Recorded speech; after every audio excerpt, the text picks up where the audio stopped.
Okay, well, here we are with Travel Mole TV in what was the Melbourne Exhibition and Convention Centre, but as the person I'm about to speak to now, Leigh Harry, says, it's now called the Melbourne Convention Exhibition Centre.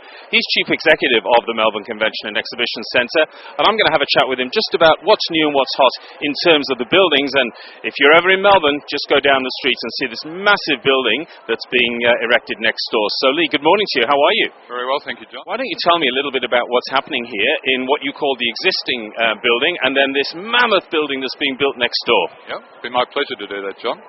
What we're in at the moment is the exhibition centre. It's 30,000 square metres of space, so it's the largest exhibition facility in the country. What we're building at the moment is then the largest convention centre in the Southern Hemisphere. So it's a 5,000-seat, 6-star, Green Star rated convention centre, which will be open in July next year, and will be then part of an integrated facility with the exhibition centre. So is the sort of difference in emphasis that this is an exhibition centre, which is a big space in which you can put exhibitions, and next door is a convention centre which incorporates a lot of seating space and plenary sessions, and how big is the main hall going to be? The main hall will be 5,500 seats, and then we'll have 32 meeting rooms which will also have that same capacity. The reason we're doing the two is because the large market that we're looking for, the international conventions, all bring exhibitions as well. So the need to have integrated facilities was the critical part of that. Excellent. So that positions you, I would imagine then, in this region particularly and internationally, in a very, very strong position, doesn't it? It certainly does, and that's the intent of what we're trying to do, and that's part also of the rebranding that we're going through at the moment. So in terms of conventions and exhibitions that you've secured so far, or won so far, tell me a bit about those. Well, at the moment we've won 18 international conventions already.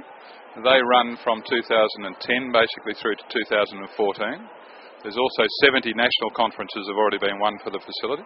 So the demand is obviously there, and there's a lot more to come. There's no doubt about that. So, I mean, probably an unfair question to a Melburnian, okay, who's running one of the largest centres in this region, but tell me about it in an Australian context. In an Australian context, well, I'll try not to be too parochial in answering that question. I think the thing about Melbourne is that really if you like, the convergence of the facilities close to the city, the location with the hotels, the location with the retail, the restaurants, being the theatre capital of Australia, being the events capital of Australia, the sporting capital of Australia, and now the business events capital of Australia. And that's not being parochial at all. No.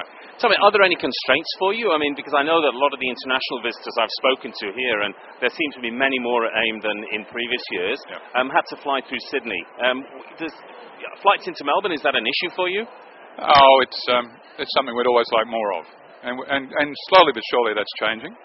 But there's no doubt if we had our way in Melbourne, we would have more direct flights. But, you know, it's again, like a lot of destinations around the world, we all can't be gateway destinations. Well, Leigh Harry, thank you very much indeed for your time. I'm sure you've got plenty of things to do with this amazing event in this wonderful facility, and good luck with your new extension, if you like, or the new Melbourne Convention Exhibition Centre in totality. Thanks for your time. Pleasure.